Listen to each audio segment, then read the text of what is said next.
আহ, কেউ জানে না। অনিশ্চিত এক হায়াত, অনিশ্চিত এক জীবন নিয়ে আমরা উল্লাস করছি।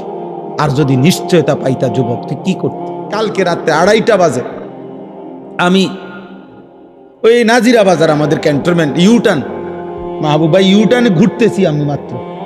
গাড়িটা ঘুরবে, ইউটার্ন নিবে, দেখি একটা লোক মোটরসাইকেল অ্যাক্সিডেন্ট, লাশটা লম্বা পড়ে আছে, হেলমেট মাথায়, পুলিশ দাঁড়ায় আছে। এক নজর তাকায় দেখলাম খোঁচা খোঁচা দাড়িও আছে মুখটার মধ্যে। হায়, এ মানুষটার গন্তব্যে কোথাও যাচ্ছে, শুধু ইউটার্নটা ঘুরতেছে। ঘুরতে সময় কোনো গাড়ি বাড়ি দিছে হয়তো।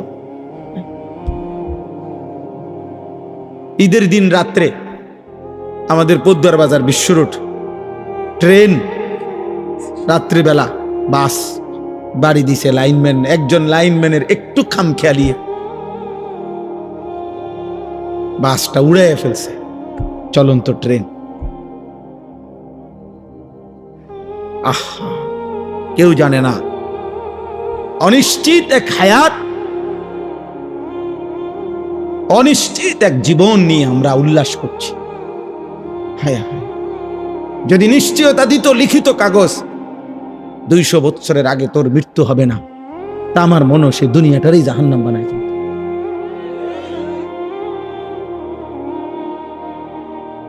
যে জানে যে কোনো সময় মৃত্যু হইতে পারে, এরপরও যার উল্লাস এত, এরপরও যে এত বড়, এক ওয়াক্ত নামাজ পড়ে না, দিন নাই রাত নাই, এত নারী ছবি উলঙ্গ দৃশ্য দেখে, এই মানুষরূপী জানোয়ার যদি 900 বছরের হায়াতের নিশ্চয়তা পাইতো, কি করত? বুঝেন? কি করত?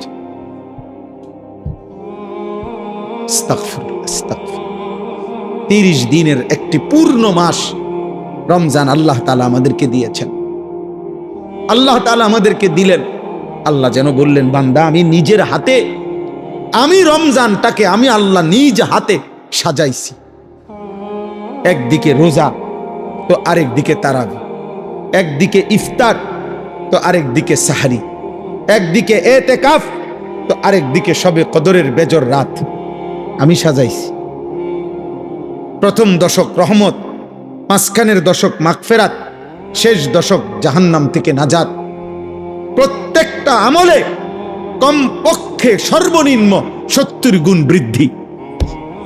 জাহান্নামের দরজা বন্ধ।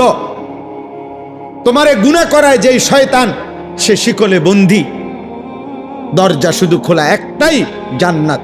রাতে কিংবা দিনে, ইফতারে কিংবা সাহারিতে, রোজায় কিংবা তারাবিতে, এতেকাফে কিংবা শবে কদরে, যেখান দিয়ে আমায় আল্লাহরে ডাকো, আল্লাহ যেন বলে দরজা কেবল একটাই খোলা, যেন দিয়ে ডাকো শুধু ঢুকবা কেবল জান্নাতে আর জান্নাতে। কারণ দুয়ার তো খোলাই এক, জান্নাত। জাহান্নামে তো রমজানে ঢুকবা কেবলে, জাহান্নামে তো বন্ধই দরজা। ঢুকার রাস্তা শুধুই জান্নাত। এত বড় শ্রেষ্ঠতম মাস, এত বড় সাজানো ফজিলতপূর্ণ মাস, যাদের উপর দিয়ে আমরা পার হইল 30 দিন পূর্ণ, 5টা জুমা এবছর রমজানে আল্লাহ তাআলা আমাদেরকে দান করছেন। 5টা জুম্মা, স্বাভাবিক তো 4টা জুমা হয়, এইবার 5টা জুমা, শেষ দিন জুমা হওয়াতে 5টা হয়েছে। 5টা জুমা দিলেন, পূর্ণ 30 দিন দিলেন। এত ভাবে আল্লাহ তাআলা সাজাইয়া, যার উপর দিয়া এই রমজান পার হইল।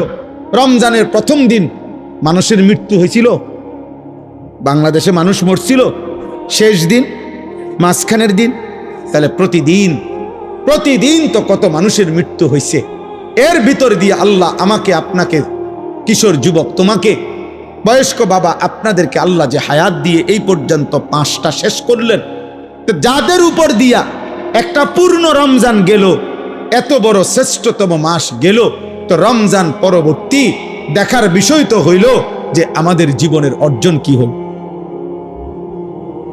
যারা রমজানের আগে বিড়ি খাইতেন, সিগারেট খাইতেন, কিস্তি নিতেন, নাচ দেখতেন, গান শুনতেন, নাটক দেখতেন, মোবাইল দেখতেন, সিনেমা দেখতেন, টেলিভিশন দেখতেন, আপনার সামান্য কোনো পরিবর্তন হয়েছে কিনা চাচা বলেন।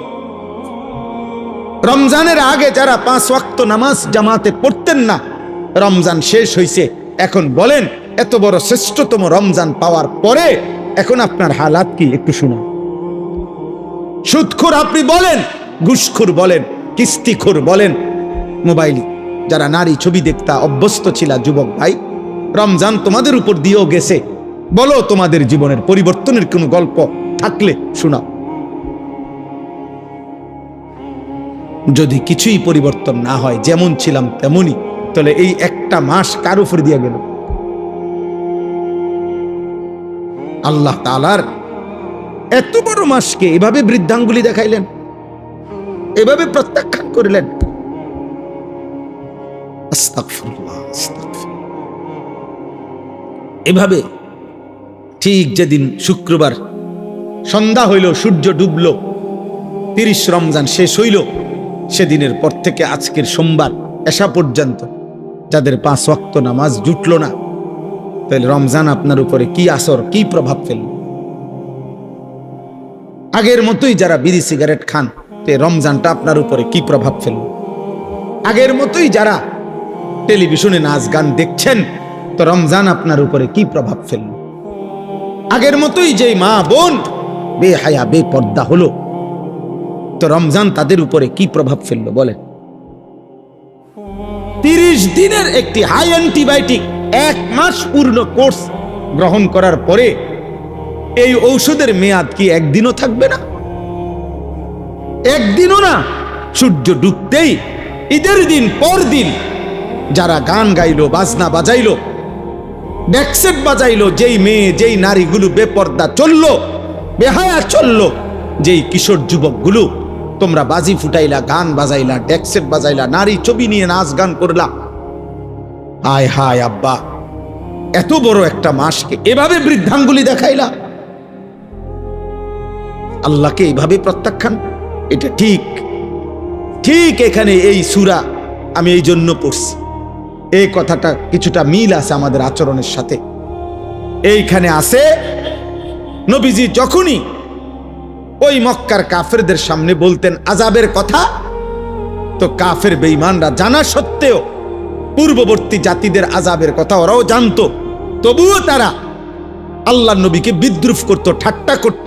তো একদিন নবীজি এরকম আযাবের কথা বলার পরে মক্কার কাফের একজন সর্দার নজর ইবনে হারেস বেঈমান, এই বেঈমান নবীজির সামনে বিদ্রুপ করে ঠাট্টা করে আল্লাহর কাছে হাত তুলছে, তুলে বলল, আল্লাহুম্মা ইন কানা হাদা হুয়াল হাক্কা মিন ইনদিক ফাআমতির আলাইনা হিজারাতাম মিনাস সামা আবিতিনা বিআযাবিন আলীম।